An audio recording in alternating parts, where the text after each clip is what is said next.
Hi everyone, Hitesh here and today we are going to talk about a newly released movie called Kanguva, जिसकी आपकी काफी time से demand आ रही थी। और जैसा कि मैंने आपको लास्ट वीडियो में कहा था कि इस बार तो मैं कहानी सुना रहा हूँ आपको 4 गांव की, मगर अगली आने वाली कहानी है टोटल 5 गांव की। तो वक्त आ चला है इस 5 गांव की कहानी को एक्सप्लेन करने का। और जिन 4 गांवों की कहानी की मैं बातचीत कर रहा हूँ उस मूवी का नाम है देवरा, जो कि मैंने इस वीडियो के जस्ट पहले ही अपलोड किया था। तो अगर आप लोगों ने देवरा मूवी का एक्सप्लेनेशन नहीं देखा then you can check it out through this description link. और अभी हम आ जाते हैं अपनी स्टोरी लाइन पर। So now without wasting any time चलिए डायरेक्टली आते हैं इस कहानी की शुरुआत में, जहां पर हमें सन 1050 का वक्त दिखाया जाता है। ये वो वक्त था जब एक कबीले में बैठकर प्रोफेसी करने वाली लेडी यानी कि भविष्य देखने वाली औरत आसपास के छोटे बच्चों को बता रही थी कि किस तरीके से हर कुछ युगों में ये धरती अपने आप पुनर्जन्म लेकर के उन योद्धाओं को पैदा करवाती है जिनका पिछला काम कुछ रुक सा गया था। एंड देन सीन शिफ्ट होता है प्रेजेंट टाइम में यानी कि 2024 और हमें रशिया की एक खास फैसिलिटी दिखाई जाती है जहां पर इंसानी बच्चों पर कुछ ऐसे एक्सपेरिमेंट्स किए जाते हैं जिनसे उनकी माइंड एबिलिटीज बढ़ जाती है, या फिर कहें कि पूरे शरीर पर इसका असर पड़ता है। किसी के अंदर सुपर फास्टनेस, किसी में सुपर स्ट्रेंथ, किसी के अंदर टेलीपैथी जैसी अलग अलग पावर्स क्रिएट हो जाती हैं। तभी हम देख पाते हैं कि इनमें से जीटा नाम का एक बच्चा जिसके ऊपर एक्सपेरिमेंट चल ही रहे थे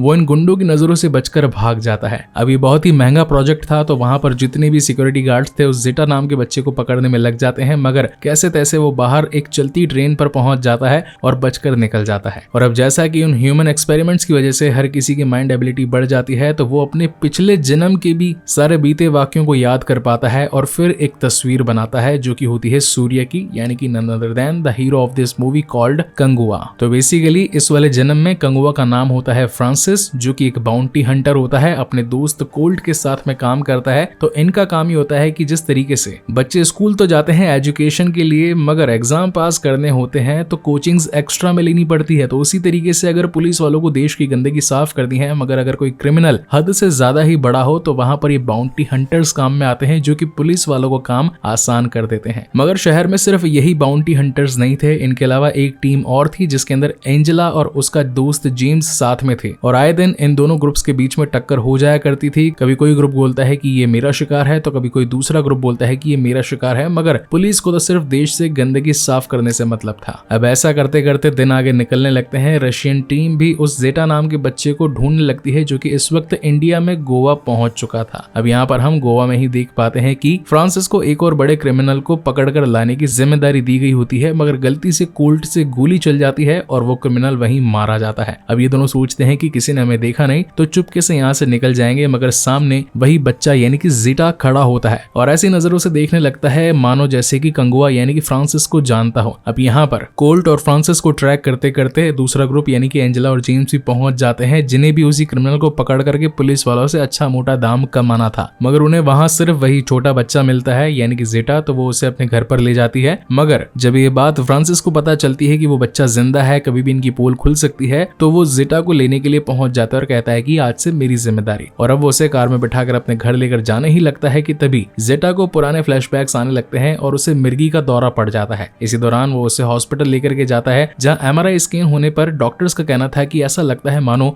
इस बच्चे के दिमाग को खोल करके वापस से बंद किया गया है, यानी कि इसके टिश्यूज के साथ, जीन्स के साथ, इसके अंदर जो भी पुरानी यादें थी जरूर उनके साथ छेड़छाड़ हुई है। वेल ये तो साइंस की हिस्ट्री में बहुत ही नई बात है। अब मैं इसके ऊपर और ज्यादा रिसर्च करना चाहती हूँ कि आखिर ऐसा पॉसिबल हुआ कैसे। वहीं इन बातों पर फ्रांसिस को भी शक होने लगता है कि आखिर ये बच्चा बाकी सबसे अलग क्यों है और हर बार मुझे घूरता क्यों रहता है। इसीलिए वो उसे घर ले आता है, उसकी देखभाल करता है। मगर घर आने के बाद में भी जीटा जो है अपने पुराने जन्म के फ्लैशबैक्स के साथ में अलग अलग ड्राइंग्स बनाने लगता है कि कैसे पेरुमाची का राजा कंगुआ जिसने दूसरों की जान बचाने के लिए खुद को कुर्बान कर दिया। अब यहाँ पर उस बच्चे को ट्रैक करते करते रशिया की टीम पहुंच जाती है। तो पीछे जो बचे होते हैं यानी कि अपना फ्रांसिस और एंजेला, इन दोनों की टीम्स इन लोगों के अंदर भिड़ जाती है। काफी ज्यादा फायरिंग होती है, मगर कैसे तैसे ये सभी हाईली ट्रेन्ड सोल्जर वहां से जीटा को उठा करके ले जाते हैं। इनफैक्ट यहाँ फ्रांसिस को गोली भी लग चुकी थी, मगर वो अपने आप की गोली की परवाह न करते हुए जीटा को वापस लाने के लिए उनके पीछे पीछे भागता है। और यहीं पर कहानी का एक्चुअल बैकग्राउंड स्टार्ट होता है कि आखिर ये सारी कहानी शुरू कैसे हुई। तो ये बात है बेसिकली 1070 की, जहां हम व्यूअर्स को टोटल 5 गांव दिखाए जाते हैं जिनके नाम है मंडियारू, जिसका थोड़ा आजू बाजू का क्षेत्र थोड़ा सा कोस्टल है यानी कि पानी और समुद्री इलाका यहाँ पर ज्यादा पाया जाता है। लोग नाव बनाने, जहाज बनाने में माहिर थे। दूसरे का नाम है वेंकाडू, जिसके अंदर आइस आइस यानी कि बर्फ पड़ती है, पूरी जगह बर्फीली है और यहाँ के सफेद फूलों से किसी भी तरीके की जड़ी बूटी बनाई जा सकती है जिन्हें कि जख्मों पर लगा देने से सारे जख्म भर जाते हैं। तीसरा है मुक्काडू, जो कि पूरी तरीके से एक जंगल है या फिर इसे ब्लैक फॉरेस्ट का नाम भी दिया गया है। यहाँ के तने, पेड़, पत्ते, यहाँ तक कि जानवर भी बहुत ज्यादा बड़े बड़े थे और यही जंगल इस मुक्काडू की खासियत थी। चौथे टापू का नाम था अरथी, जो कि एक तरीके से रेड डेजर्टेड एरिया था, हर जगह मिट्टी ही मिट्टी थी और यहाँ के लोग खून से अपने देव की पूजा किया करते थे और लोग बहुत ज्यादा खतरनाक भी थे, मतलब काइंड ऑफ लड़ाकू थे। और 5वें नंबर पर आता है इन सभी टापुओं में सबसे बड़ा पेरुमाची। अब पेरुमाची की खासियत ये थी कि इस एक ही टापू के अंदर पिछले 4 टापुओं की थोड़ी थोड़ी सी खासियत थी, यानी कि कोस्टल एरिया, मतलब कि नदी का सहारा भी नहीं मिलता था, आइस यानी कि थोड़ी बहुत बर्फीली जगह भी इसके अंदर थी, जंगल भी इसका काफी अच्छा था और रेड डेजर्ट यानी कि पहाड़ी इलाका भी इस टापू के अंदर पाया जाता था और यहाँ के लीडर का नाम था सेंथी। और ऊपर से पेरुमाची टापू को जो सबसे बात अलग बनाया करती थी वो थी यहाँ की सुंदरता, क्योंकि बड़े ऊंचे पानी वाले झरने और खूबसूरत पहाड़ इस पेरुमाची की शोभा थे। अब एक दिन कुछ रोमन सैनिकों ने इन 5 टापू में से किसी एक टापू को हथियाने के बारे में सोचा ताकि वो अपने सैनिकों को यहाँ पर ट्रेनिंग दे सके और फिर यहाँ से इंडिया, मतलब पूरे के पूरे भारत को भी टेक ओवर कर सके, यानी गुलाम वगैरह बना सके। तो वो कोडुवन नामक शख्स की हेल्प लेते हैं और पूछते हैं कि आखिर इनमें से बेस्ट कौन सा रहेगा, जहाँ पर वो कहता है कि पेरुमाची ज्यादा बेस्ट है क्योंकि ज्यादा बड़ा क्षेत्र है, लोग वहाँ के हालांकि मजबूत जरूर हैं लेकिन अगर अच्छी स्ट्रेटेजी हो तो उन्हें भी हराया जा सकता है। तो वो क्या करते हैं, मंडियारू टापू से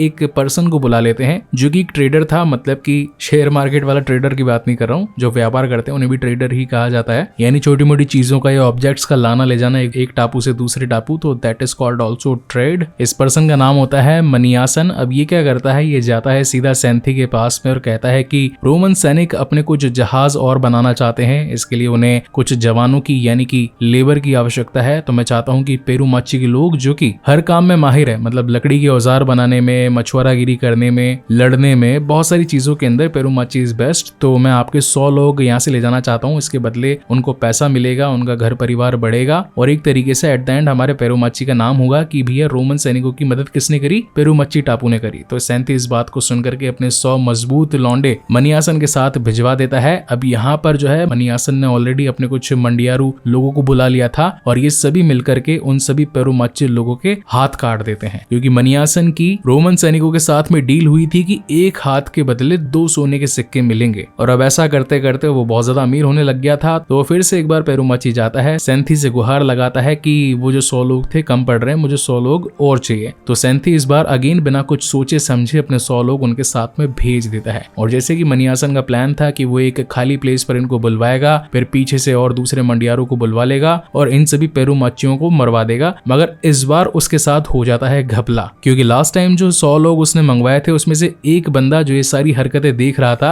वो जान पूछ करके बिना मरे सिर्फ अपना हाथ काट करके वहां से निकल जाता है ताकि 100 लोगों के हाथ की काउंटिंग कम ना पड़े। और इस बात की इन्फॉर्मेशन वो जाकर के सेंथी को दे डालता है कि मनियासन ने हमारे साथ धोखाबाजी करी है। तो इस बार इस धोखाधड़ी का बदला लेने के लिए खुद कंगुआ आता है और सारे के सारे मंडियारों को जान से मार देता है। इनफैक्ट अब तो मनियासन को भी लपेटे में ले लेता है, उसे बांध करके गांव में लेकर आया जाता है जहां पर सारे पेरुमाची कहते हैं कि इसे जान से मार दिया जाए। तो ऑन द स्पॉट क्या करते हैं, मनियासन को तो तेल लगा करके आग लगा देते हैं। इन बिटवीन उसकी वाइफ और उसका छोटा बच्चा पेरुआ, जो कि अच्छा सॉरी मुझसे स्क्रिप्टिंग में थोड़ी सी गड़बड़ हो गई, वो जो गंजा था जिसने इन सभी लोगों को भड़काया था उसका नाम था मनियासन और जो मैं बार बार मनियासन नाम यूज कर रहा था इसका नाम था कोडुआ और कोडुआ का बेटा होता है पेरुआ। तो अब यहाँ पर जो पेरुआ है वो अपने बाप कोडुआ की मौत को देख करके बहुत ज्यादा हैरान परेशान हो गया था और अपने बाप कोडुआ के कातिल यानी कंगुआ को जान से मारना चाहता था। मगर पेरुआ की माँ यानी कि कोडुआ की बीवी आकर के कंगुआ को कहती है कि प्लीज मैं तो जो है इन लोगों के ताने सह नहीं पाऊंगी क्योंकि सारे के सारे गांव वाले मुझे भी दोषी मान रहे हैं, क्योंकि उन्हें लग रहा है कि मैं भी कहीं ना कहीं कोडुआ के साथ मिली हुई थी, मगर ऐसा नहीं है, मुझे तो उसके प्लान के बारे में जरा सी भी खबर नहीं थी। तो कंगुआ मैं तो जा रही हूँ मरने, मगर मेरे पीछे मेरे बेटे पेरुआ का ध्यान रखने की जिम्मेदारी अब तुम्हारी है। अब भैया कंगुआ जो है वो एक बार वचन दे देता है तो उसके लिए प्राण जाए पर वचन न जाए जैसी वाली बातचीत है। तो वो यहाँ पर अब पेरुआ की रक्षा करने के लिए तैयार हो जाता है। हालांकि वहाँ के लोग, वहाँ के सेंथी मतलब सभी लोग उसका विरोध करते हैं कि कंगुआ आखिर ऐसा क्यों कर रहा है, मगर एक माँ को दिया हुआ वचन आखिर कंगुआ तोड़ कैसे सकता था। दैट इज वाई उसे गाँव से बाहर निकाल दिया जाता है। तो अब वो पहुंच जाता है सीधा पेरुमाची से निकल करके मंडियारू, क्योंकि ये काइंड ऑफ एक कोस्टल एरिया था, पानी वगैरह यहाँ आसपास में ज्यादा था। मेन बैल सीन शिफ्ट होता है रोमन सेना पर, जो कि मनियासन को कहते हैं कि भाई तूने जो वादा किया था वैसा तो तो हुआ नहीं, तो अब जो है हम सभी लोग यानी कि 25,000 रोमन सेना लेकर के पहुंच रहे हैं पेरूमाची उन सभी को जान से मारने के लिए। जहां पर मनियासन कहता है कि मेरे पास एक प्लान और है। इन पेरूमाचियों का एक बहुत पुराना प्रतिद्वंदी कह लो या विरोधी कह लो अरथी के लोग थे, क्योंकि अरथी में जो उनका राजा है यानी कि अधिरन, वो कभी भी इन पेरूमाचियों को पसंद नहीं किया करता था। तो आप जाकर के उससे हेल्प मांगो। अब यहाँ पर one of the great actor in my opinion right now यानी कि टिल 2024, मुझे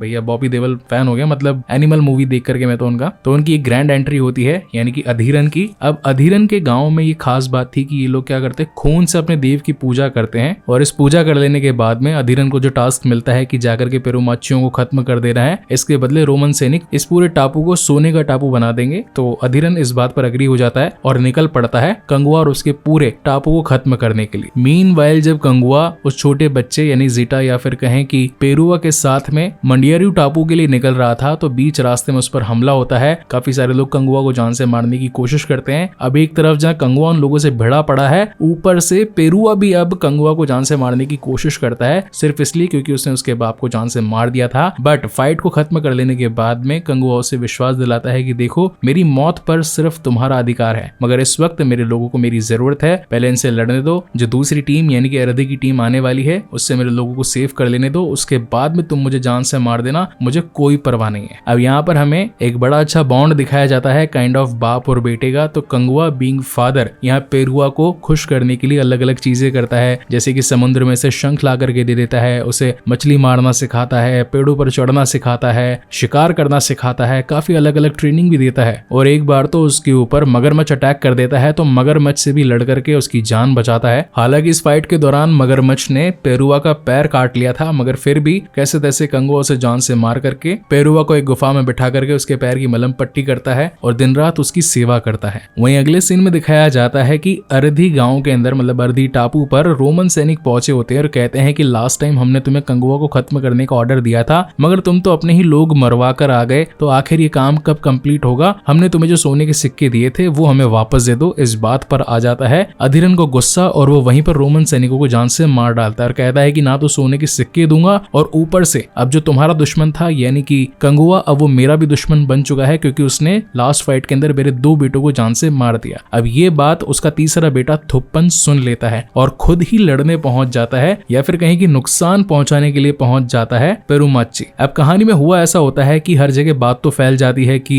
कंगुआ के खिलाफ अधिरन पहुंच चुका है, एक बड़ी जंग होने वाली है, तो क्यों ना जंग से पहले जंग की तैयारी कर ली जाए, यानी कि पहले ही जड़ी बूटियों का लेप बना करके तैयार कर लिया जाए ताकि जख्मी लोगों पर ये लेप लगाकर उन्हें ठीक किया जा सके। तो पेरूमाची की औरतें जो होती है वो पहुंच जाती है बर्फीले इलाके यानी कि वेंकाडू में। अब वेंकाडू में क्या होता है कि हर जगह धुंध फैली होती है और ऊपर से जमीन पर भी बर्फ होती है, तो हर जगह व्हाइटनेस होती है। तो ये लोग क्या करते हैं, अपना हाथ में रस्सी पकड़ करके आगे बढ़ने लगते हैं, लेकिन थुप्पन जो कि बदले की ज्वाला में भड़क रहा था वो इन औरतों को अपना शिकार बनाता है और उनसे कहता है कि अगर तेरे कंगुआ में दम है तो तुम्हें बचाने के लिए यहाँ पर आ जाए। तो ये लेडीज क्या करती है, कंगुआ तक मतलब एक टापू से दूसरे टापू तक इंफॉर्मेशन पहुंचाने के लिए खास विसल का इस्तेमाल करती है। अब यहाँ पर इनको दिखाना ऐसे चाहिए था कि ये जो विसल है ये चिड़ियाओं से या फिर ऊपर के पक्षियों से कांटेक्ट करते हैं और ये पक्षी जाकर के दूसरे टापू पर दूसरे पंछियों को बताते हैं और वो पंछी आकर के कंगुआ तक इन्फॉर्मेशन पहुंचा देते हैं। ऐसा हमने कई बार फिल्मों में देखा है। खाली विसल एक टापू से दूसरे टापू तक पहुंच नहीं सकती है, ये बड़ा ही चूतिया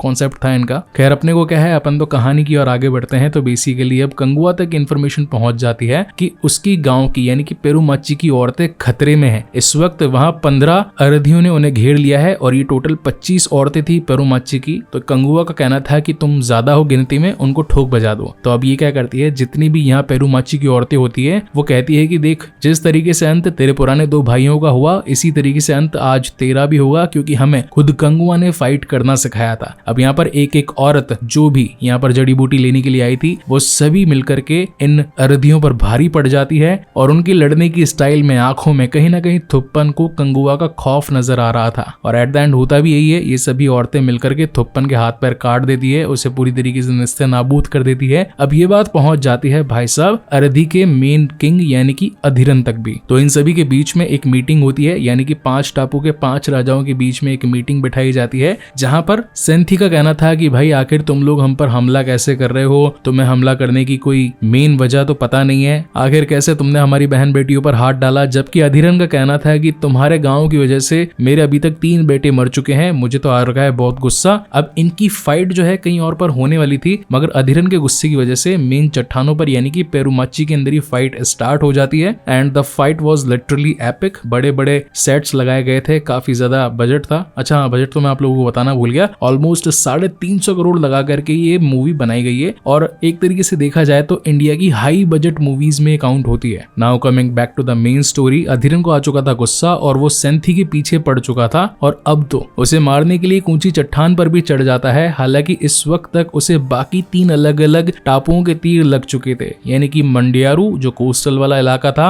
वेंकाडू जो कि आइस वाला इलाका था और अर्थी खुद यानी कि जो रेड डेजर्ट वाले लोग थे। तो अपना सेंथी क्या करता है, इन तीनों कलर के तीरों को निकाल करके अपनी चील के साथ में भिजवा देता है कंगुआ तक, सिर्फ ये संदेशा पहुंचाने के लिए कि 3 अलग अलग किंग्स ने मेरे ऊपर हमला किया है, कंगुआ तू जहां पर भी है जल्दी आ जा और मेरी मौत का बदला ले ले। अब जब ये बात कंगुआ तक पहुंचती है तो वो इनकी मौत के अंतिम दिन गिनना शुरू कर देता है। ये पहुंचा होता है मुक्काडू जो कि जंगल वाला एरिया था। अब यहाँ पर क्या होता है कि पेरुमाची भी जंगल वाले, थोड़ा मुक्काडू भी जंगल वाले, तो ये क्या करते हैं, दोस्त बन जाते हैं और अपना कंगुआ अकेला मिलकर यहाँ बहुत सारे ट्रैप्स लगा देता है। और जब बाकी के 3 टापू यानी कि मंडियारू, वेंकाडू और अरथी ये मिलकर के इस पर हमला करने वाले होते हैं कंगुआ पर, तो ये अकेला ही उन ट्रैप्स की मदद से करीब 500 लोगों की टीम को निस्तेनाबूद करने लग जाता है। वेल फाइट काफी ज्यादा लंबी थी, मोर देन 30 मिनट चलती है, तो अपन इसको तो क्या ही एक्सप्लेन करेंगे। Directly coming to the main conclusion, तो बेसिकली इस फाइट के अंदर अरथी के लोग छोटे बेटे यानी कि पेरुआ को उठा करके ले जाते हैं और यहाँ प्रेजेंट टाइम के अंदर जो रशियन टीम थी जिसे कि रायन हैंडल कर रहा था, वो भी इस वक्त तक जिटा को उठा करके ले जा चुका था। तो यहाँ पर अपना जो कंगुआ है यानी कि प्रेजेंट टाइम में फ्रांसिस, वो बहुत ज्यादा कोशिश करता है, अपने लोगों के साथ फायरिंग वगैरह करवाता है, इनका ध्यान भटकाने की कोशिश करता है। जिस कंटेनर के अंदर ये लोग निकल रहे होते हैं उसका पीछा भी करता है। अब यहाँ side by side 2 stories continue होती रहती है। एक स्टोरी जहाँ पर हम देख पाते हैं कि पास्ट वाले टाइम में यानी कि सन 1070 में अरिधि के राजा अधिरन से लड़ने के लिए कंगुआ उसकी बोट पर पहुंच चुका होता है और इस बार फाइट पानी में होती है। अब यहाँ पर अधिरन ने क्या किया होता है कि छोटे बेटे यानी कि पेरुआ को बांध करके रस्सी से लटका दिया जाता है और अब उस बच्चे को बचाने के लिए कंगुआ एक हाथ से तलवारबाजी भी करता है और एक हाथ से पेरुआ को बचाता भी है। वहीं करंट सिनारियो में यहाँ फ्रांसिस पहुंचा होता है रैन के सोल्जर्स से भिड़ने के लिए। वो सोल्जर्स काफी ज्यादा थे और रैन सिर्फ अकेला, मगर फिर भी उनका मुकाबला करता रहता है। यानी कि अभी जो 2 पैरेलल सीन्स होते हैं इनके बीच में अलग अलग शॉट्स शिफ्ट होते रहते हैं। तो अपन आते हैं डायरेक्टली मेन कंक्लूजन पर। पुराने टाइम यानी कि पास वाले सन 1070 में पेरुआ सोचता है कि जो मेरे फादर है यानी कि कंगुआ, वो क्या लड़ नहीं पा रहे हैं अधिरन से, एक हाथ उनका बिजी है मुझे बचाने के लिए, तो क्यों ना मैं मर जाऊं, क्योंकि अगर मैं मरूंगा तो किसी को फर्क नहीं पड़ेगा, लेकिन अगर किंग यानी कि कंगुआ मर गया तो पूरा पेरुमाची तड़पेगा, क्योंकि उसका तो वंश ही खत्म हो जाएगा। दैट इज वाई यहाँ पर पेरुआ अपनी कुर्बानी दे देता है, रस्सी काट देता है और शार्क्स के मुंह में यानी कि उनका निवाला बन जाता है। और यहाँ प्रेजेंट टाइम में इस बात से तो आ जाता है कंगुआ को बहुत ज्यादा गुस्सा और फिर क्या था, वो तो अधिरन को एकदम चीर फाड़ कर एक कर देता है। वहीं प्रेजेंट टाइम के अंदर फ्रांसिस भी कैसे तैसे करके सारे सोल्जर्स को धूल चटवा करके जिटा को बचा लेता है और अब हमेशा के लिए उसे अपने साथ रखने का वादा करता है। वहीं एक और सीन दिखाया जाता है जहाँ पर अरधे के लोग बैठकर रो रहे थे क्योंकि उनका राजा मर चुका था। बिना राजा के आखिर राज्य ही क्या चलेगा। उनका बताना था कि मेन राजा यानी कि अधिरन के 3 बेटे थे, तीनों के तीनों मारे गए, तो आखिर गद्दी कौन संभालेगा। तभी यहाँ पर रक्तांसन नाम का एक चौथा बेटा आता है अधिरन का, जिसे कि बताया जाता है कि वो रखेल के थ्रू पैदा की गई औलाद थी। अधिरन ने उससे कभी प्यार नहीं किया। रक्तांसन हमेशा से सोचता था कि वो कभी ना कभी युवराज तो बनेगा, मगर अब तो उसे युवराज क्या सीधा राजा बनने का अवसर मिल चुका था, क्योंकि अब अधिरन उसके रास्ते से हट चुका था और अब वो अरिधि को लीड करेगा और अरिधि के मेन दुश्मन यानी कि कंगुआ को मौत के घाट उतारेगा, ये बात का वो वादा करता है। वहीं प्रेजेंट सिनेरियो में हम देख पाते हैं कि रशिया का जो मेन फैसिलिटी का हेड था यानी कि रायन, वो भी खुद पास्ट लाइफ वाला रक्तांसन था। उसे भी अपने पास्ट लाइफ के बारे में सब कुछ मालूम था कि ये बच्चा जिटा यानी कि पेरुआ है और ये जो शख्स फ्रांसिस जिसने उसे बचाया वो कंगुआ है, जिसने पिछले जन्म के अंदर मेरा बदला पूरा नहीं होने दिया था। तो अब इसके सेकंड पार्ट में दिखाया जाएगा कि आखिर इन लोगों का पुनर्जन्म हुआ क्यों। वहीं कहानी में एक और ट्विस्ट भी है, जो छोटा बच्चा यानी कि जिटा है उस पर हुए एक्सपेरिमेंट्स के थ्रू अब उसमें इतनी ज्यादा पावर्स आ चुकी है कि वो बैठा बैठा कई सारी कार्स को सिर्फ अपनी उंगलियों के इशारे पर नचा सकता है। और इसी तगड़े सस्पेंस के साथ ये मूवी यहीं पर खत्म होती है। एंड लिटरली गाइज मैं इसके सेकंड पार्ट के लिए बहुत ज्यादा एक्साइटेड हूँ, क्योंकि अब जो है रशिया वाले नए गुंडे फ्यूचर टेक्नोलॉजी वाली फाइट हम लोगों के सामने आएगी। तो literally I am very curious about it. आप लोगों को ये मूवी, एक्सप्लेनेशन, ये वीडियो कैसा लगा, please let me know in the comment section. और अगर पहली बार चैनल पर आए हैं then please do like, comment and share. Share this video as much as possible, क्योंकि लिटरली इसके नाम इतने ज्यादा कंफ्यूजिंग थे और ऊपर से एडिटिंग करने में हमें काफी ज्यादा टाइम भी लगा। तो अगर आप लोगों को ये मेहनत पसंद आई तो जाते जाते चैनल को सब्सक्राइब जरूर कीजिएगा। और ऐसी ही एक और बेहतरीन मूवी में नेक्स्ट टाइम आपके लिए लेकर आऊंगा। सो तब तक के लिए keep watching and stay safe. मिलते हैं अगले वीडियो में।